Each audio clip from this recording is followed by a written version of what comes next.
Good morning, everyone.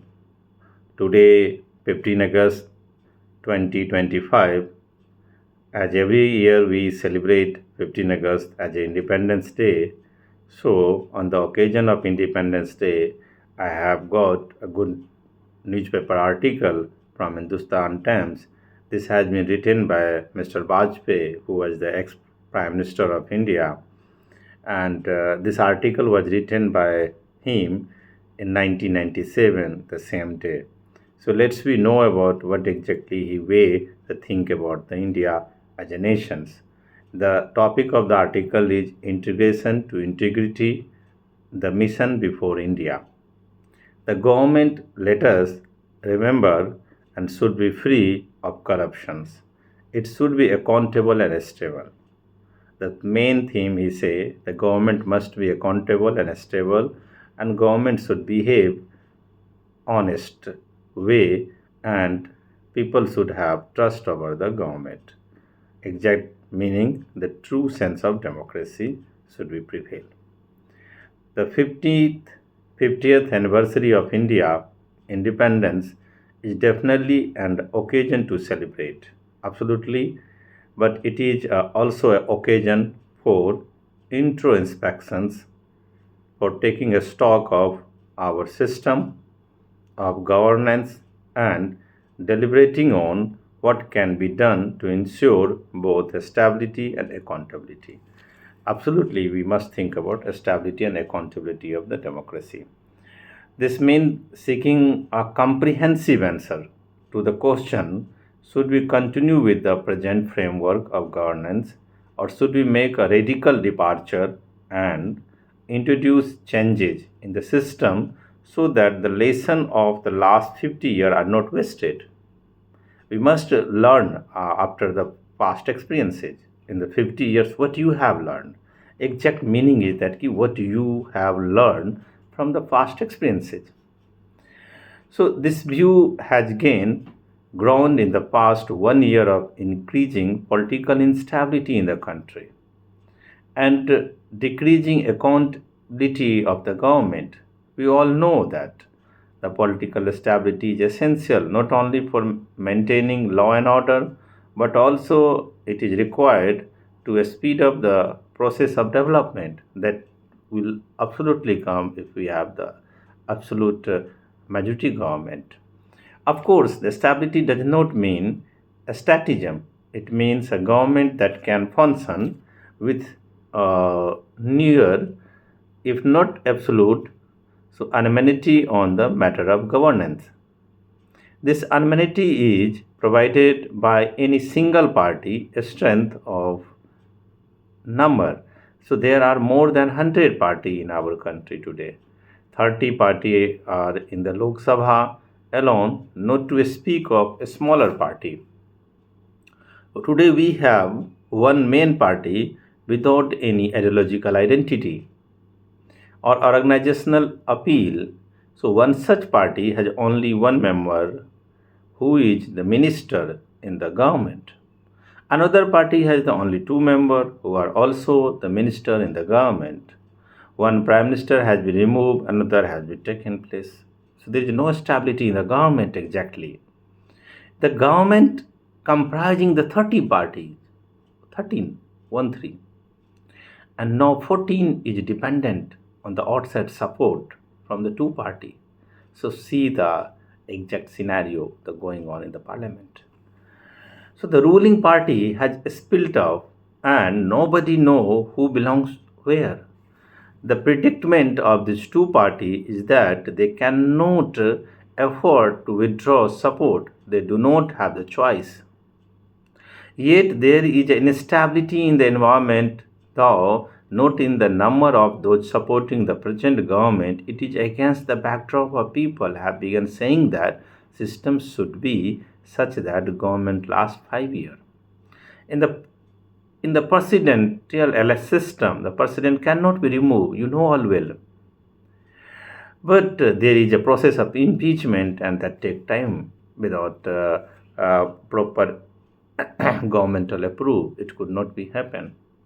So yet another problem that stare in the face today and which need to be solved immediately is that the race of power political parties are displaying open disregard for the principle of real politics and constitutional ideal.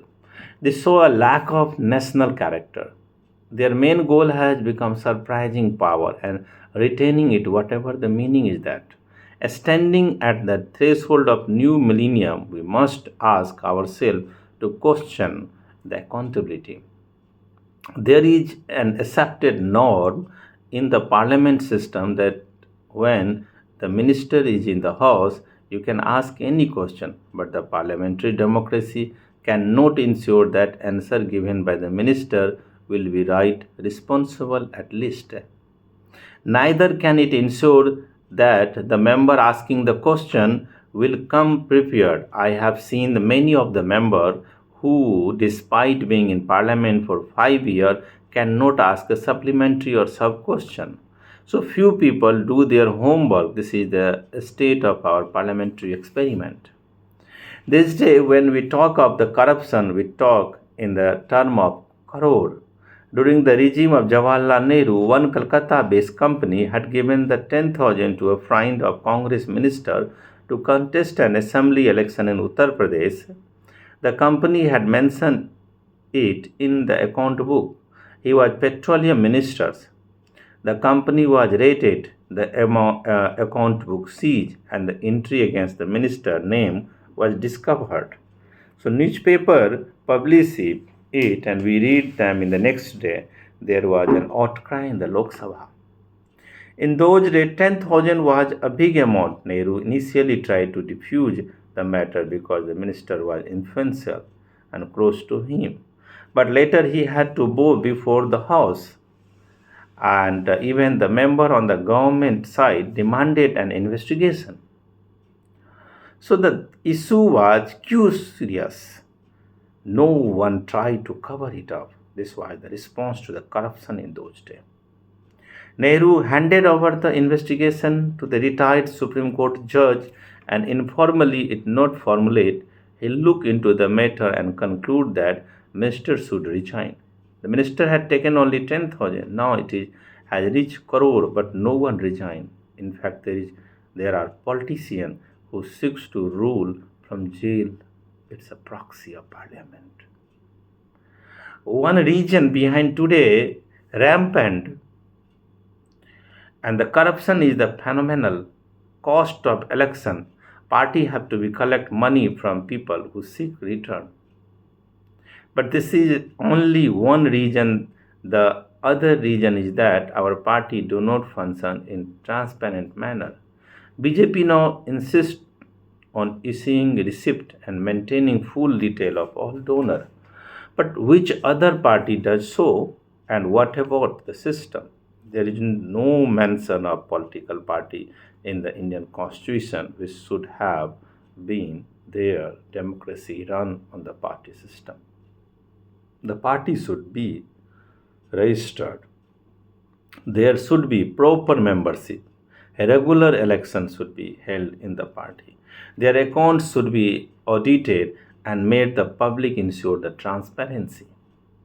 Every paisa should be accounted for the sadly, and all this does not happen. So let there be an amendment to the constitution. Until now, no such effort has been made by successive government. Even now, no one is talking on this line.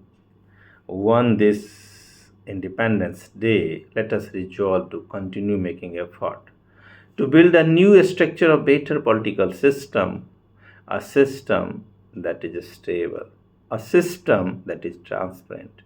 We did not have the time to do while framing our constitutions. Now we can rethink it while simultaneously working within the present structures. The government, let us remember, should be free of corruptions. It should be accountable and stable. Many contemporary leaders those days would not talk of accountability. They openly ask, why have you made the corruptions is allowed at high levels? What will happen to the common man? Our national life, can it be limited to the politics? If the task in 1947 was integrated the nation, then the task today is to restore integrity to public life. So let this be the goal set by all Indian on the 15th August, and that is the key theme of the Indian politics.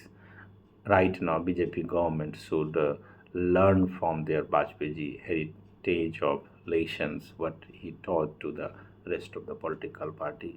But the main theme is that no one going to make it idealize.